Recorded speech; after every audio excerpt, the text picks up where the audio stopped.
Hello friends, I am अप्रति। Welcome back to our channel plants space. आप अपना फलों का बाग खुद से तैयार कर सकते हैं, वो भी बहुत आसानी से और फ्री में। ये एक लीची का पौधा है जो हमने सीड से ग्रो किया था, जो कि घर में लीची आती हैं उन्हीं से ही, और काफ़ी अच्छा रिजल्ट मिला।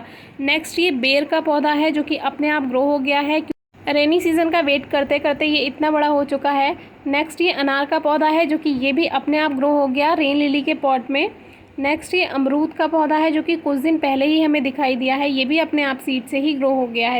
मिट्टी या खाद से सीड्स आ जाते हैं और अपने आप ग्रो हो जाते हैं। ये एक डायंथस के पॉट में वट वृक्ष ग्रो हो गया था। सॉइल मिक्सचर आप अपने अकॉर्डिंग तैयार कर सकते हैं, जैसे आधी मिट्टी आधा खाद ले सकते हैं, या केवल मिट्टी में भी ग्रो कर सकते हैं, क्योंकि इनको हमें ज़मीन में लगाना है। लेकिन उससे पहले हम इनको छोटे छोटे पॉट्स में लगाएंगे, जिससे ये स्ट्रेस में ना जाएं। कुछ दिन छांव में रखेंगे इनको ट्रांसप्लांट करने के बाद, और फिर जब रूट्स थोड़ी सेट हो जाएंगी तब इनको ऐसा का ऐसा निकाल कर मिट्टी में लगा देंगे, जो कि बिल्कुल भी प्लांट स्ट्रेस में नहीं जाते हैं इस तरह से। तो सबसे पहले लीची के पौधे को बाहर निकालते हैं, और किसी भी प्लांट को मिट्टी से बाहर निकालने का यही तरीका हमने आपसे शेयर किया है। जैसे केक का पीस कट करते हैं, चारों तरफ से कट लगाकर सॉइल के साथ ही इसको बाहर निकाल लेना है। लेकिन लीची का जो पौधा होता है वो बिल्कुल आम की तरह होता है। जब इसको सीड से ग्रो किया जाता है तो इनकी सिंगल रूट्स बनती हैं, यानी सपोर्टिव रूट्स नहीं होती हैं।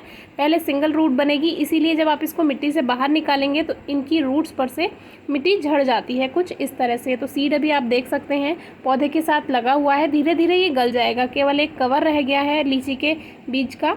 तो अब यही पॉटिंग मिक्स से इसको सही से प्रेस कर देते हैं, और अब अमरूद के पौधे को बाहर निकालते हैं। इसमें कोचिया का पौधा पहले लगा हुआ था, तो उसी की रूट्स के साथ ये जो अमरूद का पौधा है ये फंस चुका है, तो इसको थोड़ा इस तरह से बाहर निकाल लिया है। और यही मिट्टी थोड़ा नीचे की तरफ पॉट में डाल देते हैं, तो प्लांट स्ट्रेस में नहीं जाता है, क्योंकि प्लांट को लगता है जिस मिट्टी में से मैं आया हूँ मैं वहीं पर हूँ। तो उसी मिट्टी को आप इस तरह से पौधे के साथ लगा सकते हैं। अब ये जो है ये एक अश्वगंधा का पौधा सीड से अपने आप ग्रो हो गया है, जो कि हमारे पौधे में सीड बने थे, आपसे शेयर किया था। और ये जो अमरूद का पौधा है ये भी इसी पॉट में है, और ये रेन लिली के बल्ब इसमें ग्रो हो रखे हैं। इसमें फ्लावरिंग भी हुई थी और अब सीड्स भी बन रहे हैं रेन लिली के। तो इनके जो बल्ब हैं उनकी रूट्स में ये पौधा फंस गया है, तो इसको हमें ऐसा कैसा बाहर निकालना होगा। लेकिन आप ध्यान रखें कि रूट्स बाहर निकालते समय टूटनी नहीं चाहिए बिल्कुल, नहीं तो पौधा बेकार हो जाएगा। तो जड़ों पर से मिट्टी हट चुकी है, अब तुरंत इस पौधे को हमें लगा देना है मिट्टी में, नहीं तो ये स्ट्रेस में जा सकता है।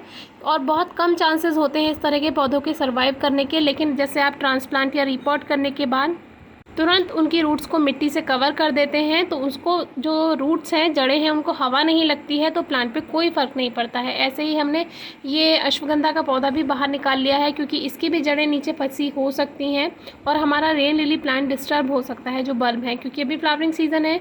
अब आती है बेर के पौधे की बारी, और इसमें भी यही बात है। जैसे इसको बाहर निकालेंगे तो बल्ब के साथ ही पूरा ये बाहर आ जा रहा है, तो हमारे रेन लिली प्लांट डिस्टर्ब होंगे। तो इसको भी अनार के पौधे की तरह कुछ इस तरह बिना सॉइल के ही बाहर निकालना होगा, लेकिन सावधानी से, इसकी भी रूट्स नहीं टूटनी चाहिए।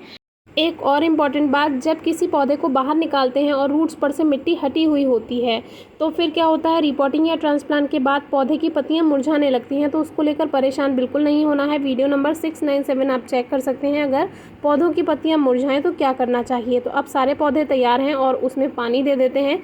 अब इन पौधों को कम से कम 2 से 4 दिन डायरेक्ट धूप में नहीं रखना है, इसको छाँव में रखना है। नेक्स्ट डे हमें एक पीपल का पौधा भी दिखाई दिया, तो सोचा इसको भी बिल्कुल ऐसे ही एक छोटे पॉट में लगा देते हैं और फिर कहीं ज़मीन में इसको शिफ्ट कर देंगे। तो देखिए इसको भी मिट्टी के साथ ही हमने बाहर निकाला है। काफ़ी अच्छा प्लांट है, और इस तरह से हमने इसको भी पॉट में लगा दिया है। छोटे छोटे पॉट्स में इसलिए इन प्लांट्स को लगाया है क्योंकि इन प्लांट्स को हमें ज़मीन में लगाना है। तो कुछ दिन में जब इनको थोड़े दिन छाया में रखेंगे तो इनकी रूट सेट हो जाएंगी, और फिर इसमें जड़ें थोड़ी अच्छे से बंध जाएंगी मिट्टी में, और फिर लगभग 15 दिन के बाद हम इन्हें ज़मीन में लगा देंगे। तो नेक्स्ट डे आप देख सकते हैं सभी पौधे ठीक हैं, कोई स्ट्रेस में नहीं गया है। बस ये एक बेर का पौधा स्ट्रेस में गया है, क्योंकि इसकी रूट्स जो हैं वो पूरी तरह से मिट्टी से हट चुकी थी। तो इसके लिए हमें सभी पत्तियां कट कर देनी है, जिससे प्लांट स्ट्रेस में नहीं जाएगा और जल्दी से सेट हो जाएगा।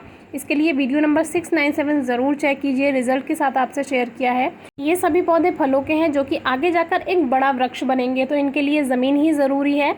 ये एक पौधा है बेलपत्र का, इसकी वीडियो हम कल शेयर कर चुके हैं, डिस्क्रिप्शन बॉक्स में आप ज़रूर चेक कीजिएगा। और अचानक ही वो वीडियो शेयर करनी पड़ी थी, और आज वाली वीडियो वैसे हमें कल ही शेयर कर देनी थी। तो ये काम हमें रेनी सीज़न में करना था, क्योंकि प्लांट स्ट्रेस में कम जाते हैं, मौसम में नमी होती है इसीलिए। इसी तरह आप जामुन के, अंगूर के, आम के पौधे भी ग्रो कर सकते हैं। Thank you.